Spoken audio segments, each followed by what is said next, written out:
Hello, everybody, and welcome to History Bite number 111, dated November 17th, 2020. I'm Walter, your mobile historian and blue-collar scholar. This History Bite is entitled James Longstreet, a Traitor to Confederate Values. James Longstreet was an American general who fought for the Confederacy during the American Civil War. He was described as the staff in General Lee's right arm. And indeed, General Longstreet was a formidable commander.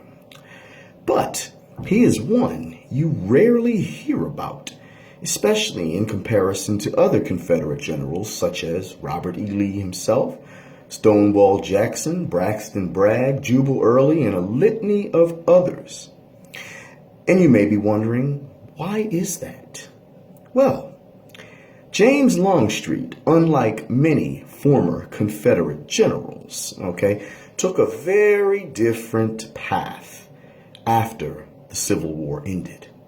I'll explain as follows. When the war ended, Longstreet, unlike many of his contemporaries, who had survived the war, of course, knew that the cause was lost. And therefore, there was no logical rationale in attempting to promulgate the continued belief in Confederate nationalism. Thus, after the war, Longstreet did three things which essentially would earn him the vilification of his Southern countrymen. First and foremost, he joined the Republican Party after the Civil War, after his citizenship was restored and amnesty given, endorsed Ulysses S. Grant for President of the United States in 1868, and was soon appointed to the administration of President Grant, serving as an ambassador. It is worthy to note that Longstreet and Grant had been friends before the American Civil War and had also been classmates together at West Point. It was largely through Longstreet that Grant met his future wife, Julia. So Longstreet working in the Grant administration, indeed, and joining the Republican Party, the party seen as the enemy of the South and Southern interests in general, was nothing less than an act of treachery. Strike one. Now we move on to number two. After Robert E. Lee's death, Longstreet became much more critical, of Lee's maneuvers at the Battle of Gettysburg, where, of course, Longstreet was also present. And through Lee's orders, Longstreet was the commander who ordered General Pickett to initiate his now very famous charge known as Pickett's Charge. Of course, if you know anything about the Civil War's military history, you know that Pickett's Charge was an absolute disaster for the Confederates. And, the force engaged was literally torn to pieces by the Union Army. Pickett's Charge was a total disaster. Longstreet himself was opposed to ordering Pickett's Charge, but he deferred to his commander, Robert E. Lee, as was expected. And after Lee's death, Longstreet became much more critical of this, and certainly this gained him no friends, being critical of the great and revered Robert E. Lee. So this is strike two. Again, this is nothing less than an act of treachery, in the eyes of most Southerners. And strike three. While commander of the Louisiana State Militia at the time when he was living in New Orleans, Longstreet had the nerve to lead a force of black militiamen to put down a white supremacist riot. Now, that was the ultimate deal breaker. This man is a former Confederate general who has shunned all trust and acknowledgement of his Confederate heritage, and now embraces the ideals of the North. Indeed, Longstreet, in using black men to put down a white supremacist revolt, was the deal breaker.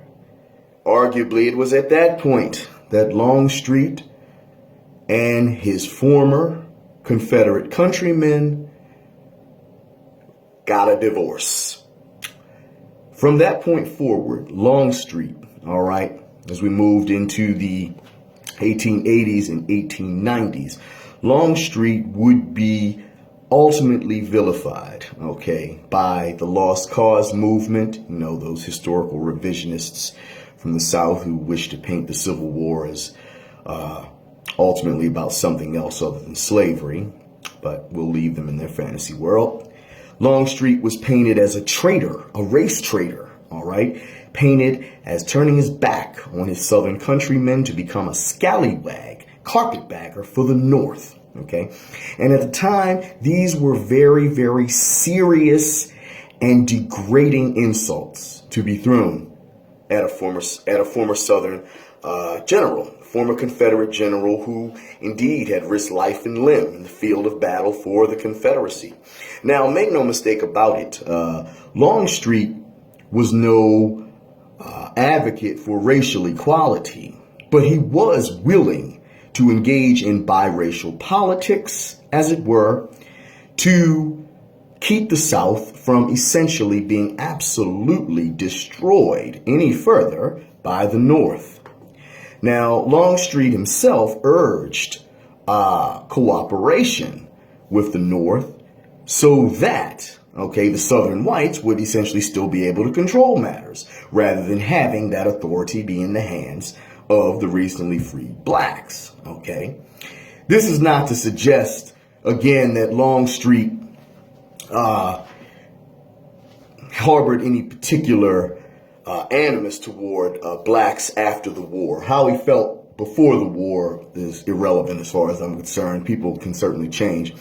I certainly believe his opinion toward African Americans changed after the war if he was willing to lead a group of black militiamen against a white supremacist riot. All right, certainly believe Longstreet moved more in the direction of acceptance for African Americans in society, at least to a certain extent. All right. He was, after the war, by no means a promulgator of racial hatred and the terrorizing of African Americans. He did not support or endorse those concepts, and certainly not the Ku Klux Klan. Okay. And Longstreet, thus, after the war, up until his death in 1904, okay, at the age of 82, all right, 41 years after Gettysburg, all right, Longstreet certainly promoted reconciliation between the former Confederates and their Yankee brethren, all right.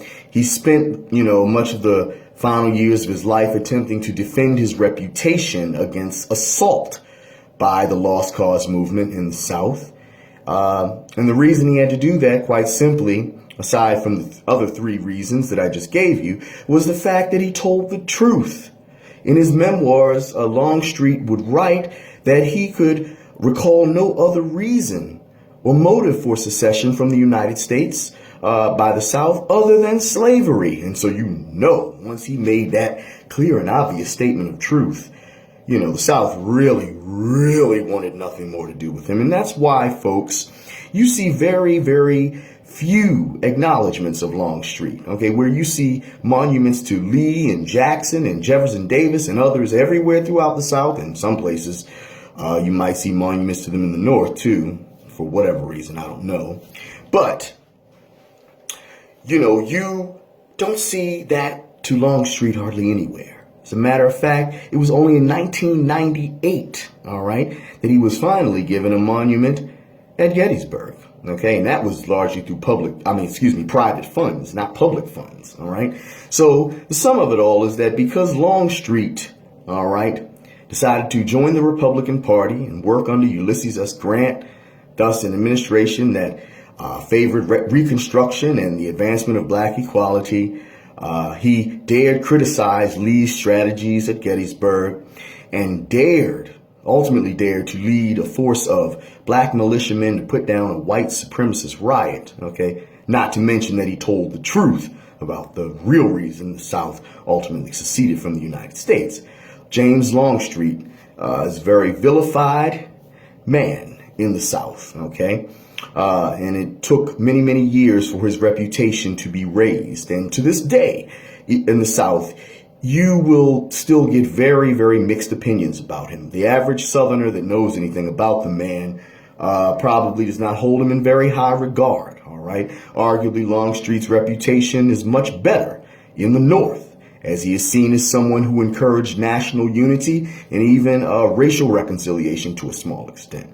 Okay, so that, folks, is why James Longstreet, okay, is viewed as a traitor to Confederate values. And you know what? That's okay with me, because as long as you're telling the truth, it needs no justification. And regardless of how others may look at it, you're doing the right thing. So in that regard, I commend General Longstreet, one of the few, all right, former Confederate generals who has any of my respect. Thank you so much for listening to this History Bite. If you have any questions or controversies, you can leave them down below and I'll answer them. If you have not subscribed to my YouTube page, I would be happy if you did so. Your support is appreciated.